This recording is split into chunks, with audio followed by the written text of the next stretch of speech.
کہہ دو کہ میرے پروردگار نے تو انصاف کرنے کا حکم دیا ہے، اور یہ کہ ہر نماز کے وقت سیدھا قبلے کی طرف رخ کیا کرو اور صرف اسی کی عبادت کرو اور اسی کو پکارو۔ اس نے جس طرح تم کو ابتدا میں پیدا کیا تھا اسی طرح تم پھر پیدا ہوگے، اور ہر ایک امت کے لیے موت کا ایک وقت مقرر ہے، جب وہ آ جاتا ہے تو نہ تو ایک گھڑی دیر کر سکتے ہیں اور نہ جلدی ہی کر سکتے ہیں۔ اے بنی آدم، ہم تم کو یہ نصیحت ہمیشہ کرتے رہے ہیں کہ جب ہمارے پیغمبر تمہارے پاس آیا کریں اور ہماری آیتیں تم کو سنایا کریں تو ان پر ایمان لایا کرو، کہ اب جو شخص ان پر ایمان لا کر اللہ سے ڈرتا رہے گا اور اپنی حالت درست رکھے گا تو ایسے لوگوں کو نہ کچھ خوف ہوگا اور نہ وہ غمناک ہوں گے۔ اور جنہوں نے ہماری آیتوں کو جھٹلایا اور ان سے سرتابی کی، وہی دوزخی ہیں کہ ہمیشہ اس میں جلتے رہیں گے۔ جس شخص کو اللہ گمراہ رہنے دے اس کو کوئی ہدایت دینے والا نہیں، اور وہ ان گمراہوں کو چھوڑے رکھتا ہے کہ اپنی سرکشی میں پڑے بہکتے رہے۔ یہ لوگ تم سے قیامت کے بارے میں پوچھتے ہیں کہ اس کے واقع ہونے کا وقت کب ہے؟ کہہ دو کہ اس کا علم تو میرے پروردگار ہی کو ہے، وہی اسے اس کے وقت پر ظاہر کر دے گا۔ وہ آسمان اور زمین میں ایک بھاری بات ہوگی اور ناگہاں تم پر آ جائے گی۔ یہ تم سے اس طرح دریافت کرتے ہیں کہ گویا تم اس سے بخوبی واقف ہو۔ کہو کہ اس کا علم تو اللہ ہی کو ہے، لیکن اکثر لوگ یہ نہیں جانتے۔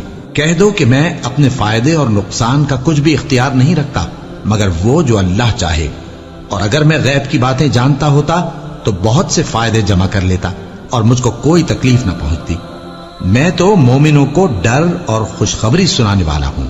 وہ اللہ ہی تو ہے جس نے تم کو ایک شخص سے پیدا کیا اور اس سے اس کا جوڑا بنایا تاکہ اس سے راحت حاصل کرے۔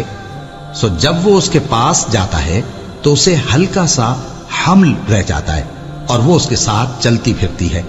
پھر جب وہ بوجھ محسوس کرتی ہے یعنی بچہ پیٹ میں بڑا ہوتا ہے تو دونوں میاں بیوی اپنے پروردگار اللہ سے التجا کرتے ہیں کہ اگر تو ہمیں صحیح و سالم بچہ دے گا تو ہم تیرے شکر گزار ہوں گے۔ پھر جب وہ ان کو صحیح و سالم بچہ دیتا ہے تو اس بچے میں جو وہ ان کو دیتا ہے اس کا شریک مقرر کرتے ہیں۔ سو جو شرک وہ کرتے ہیں اللہ کا رتبہ اس سے بلند ہے۔ کیا وہ ایسوں کو شریک بناتے ہیں جو کچھ بھی پیدا نہیں کر سکتے اور خود پیدا کیے جاتے ہیں، اور نہ ان کی مدد کی طاقت رکھتے ہیں اور نہ اپنی ہی مدد کر سکتے ہیں؟ اور اگر تم ان کو سیدھے رستے کی طرف بلاؤ تو تمہارا کہا نہ مانے، تمہارے لیے برابر ہے کہ تم ان کو بلاؤ یا چپ کے ہو رہو۔ مشرکو، جن کو تم اللہ کے سوا پکارتے ہو تمہاری طرح کے بندے ہی ہیں، اچھا تم ان کو پکارو، اگر سچے ہو تو چاہیے کہ وہ تم کو جواب بھی دیں۔ بھلا ان کے پاؤں ہیں جن سے چلیں، یا ہاتھ ہیں جن سے پکڑیں، یا آنکھیں ہیں جن سے دیکھیں، یا کان ہیں جن سے سنیں؟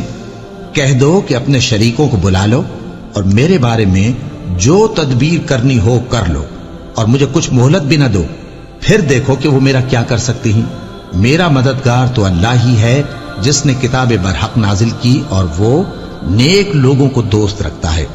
اور جن کو تم اللہ کے سوا پکارتے ہو وہ نہ تمہاری مدد کی طاقت رکھتے ہیں اور نہ خود اپنی ہی مدد کر سکتے ہیں۔